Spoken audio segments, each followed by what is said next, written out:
the University Student Leaders Association, USLA, stand before you today to stand or to sound the following clarion call to a Kenyan education system. The Kenyan education system, due to lack of resources but amalgamate combination of mismanagement of resources and systematic failure that is robbing our students and undermining our institutions and jeopardizing the future of our nation. Having been a student leader and president of Moi University, education to me is a fundamental pillar for national development and social mobility to everyone.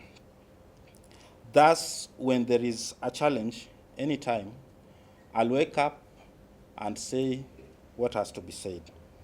And with that, I want to recommend the student leaders who are here for giving me an opportunity to serve as the executive director of the University Student Leaders Association.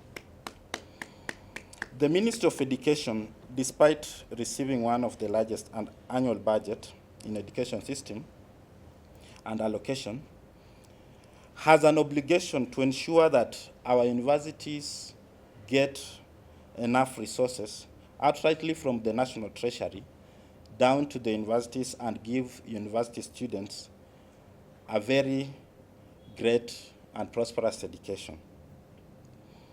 Recent audits and financial disclosures reveal a grim reality of billions of shillings meant to empower learners are being mismanaged in one way or another through ghost schools, fraudulent schemes, and mismanagement of programs.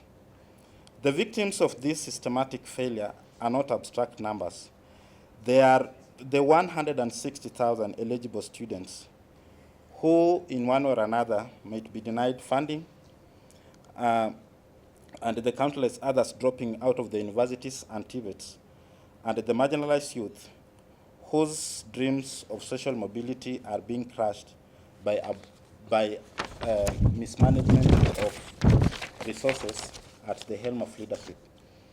And thus we request and demand that the Cabinet Secretary of the Ministry of Education and the entire stakeholder system to wake up and ensure that they respond to the crisis that we have as a nation. I'll invite, I'll invite Alice to come and go through paragraph 2.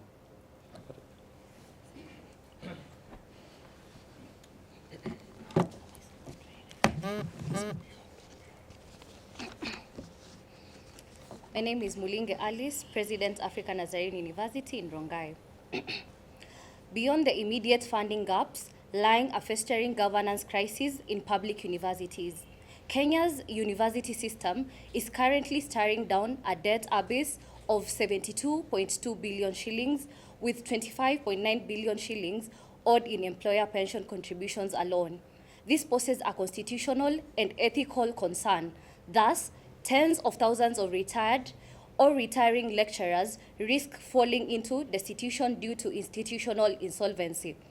Pension liabilities are not merely bookkeeping items, they are a statutory and contractual obligation protected under Article 43 of the Constitution and the Employment Act.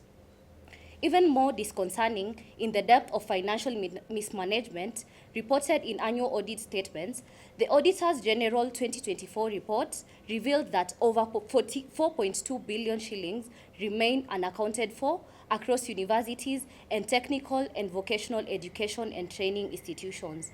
The procurement irregularities are non-existent and receipts to outright theft. The rot appear systematic. Yet, despite all these repeated warnings, parliamentary oversight has failed to yield sustainable accountability.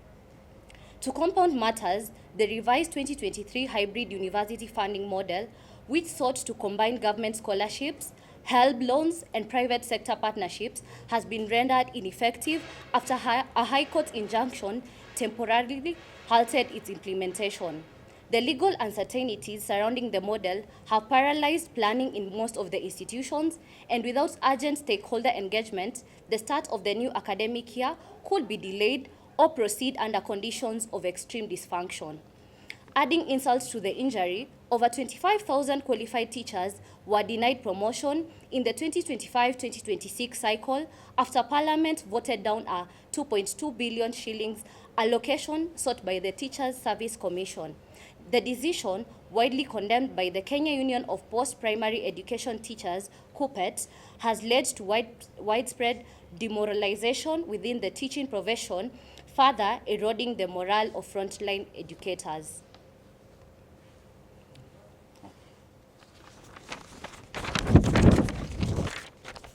So thank you, the media houses, for joining us for this first press release by University Student Leaders Association.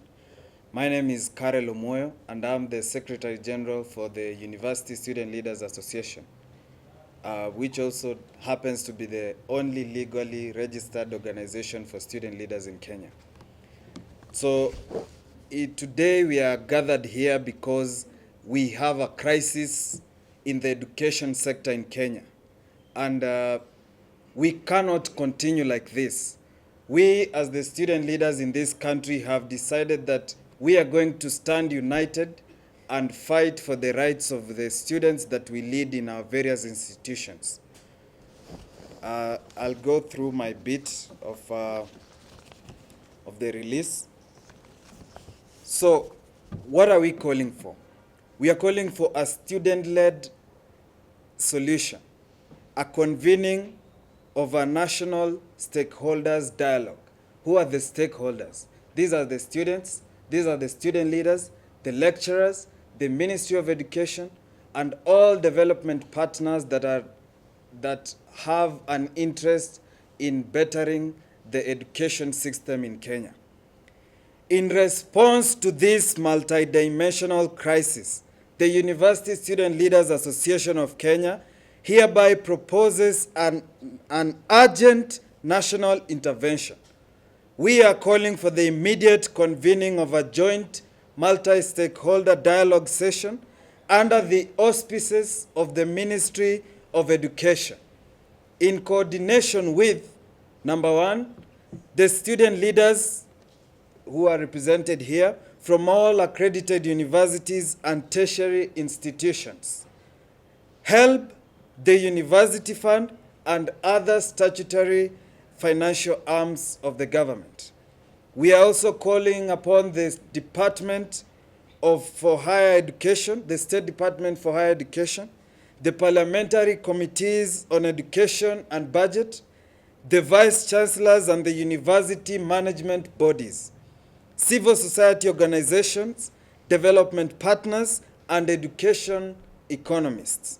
The objectives of this dialogue is to formulate and publish a joint stakeholder report under the working title, Rebuilding Trust and Sustainability in Kenya's Higher Education Financing, a multi-stakeholder response to the 2025 crisis.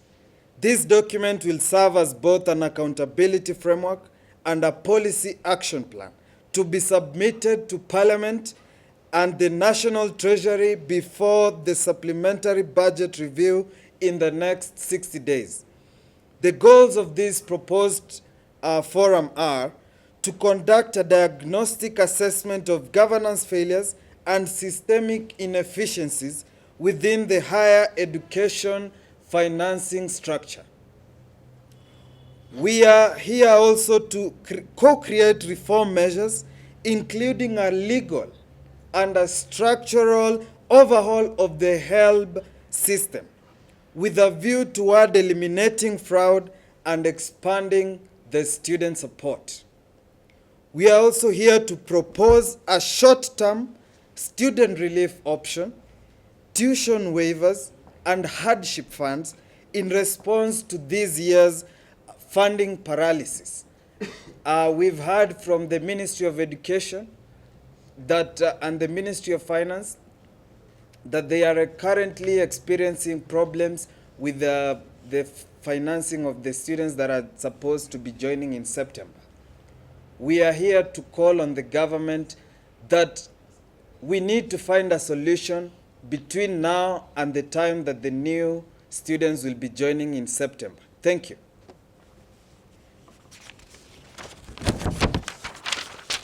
Comrades, wisdom. Wisdom. Comrades, viva. Viva. Comrades, wisdom. Wisdom. Comrades, inject. Inject. The issue of education is something that cuts across whether you are pro-government or against government. I think this is something that affects all households in this issue. My name is Mark Ouko. I am a youth coordinator at the National Students' Council of Kenya, and I am very humbled to join the leadership of the University Students Leaders Association on this press. This fourth section, the University Student Leaders Association is not just giving reprimands, but also offering solutions. And on this fourth phase of it, it will be highlighted. As the University Student Leaders Association, entrusted with drafting this concept on behalf of the student body, I underscore that the right to education is not aspirational. It is a constitutional guarantee under Article 53, 1B, and an economic imperative for national development. Kenya cannot afford a generation of students whose academic future is mortgaged by physical recklessness and policy inertia.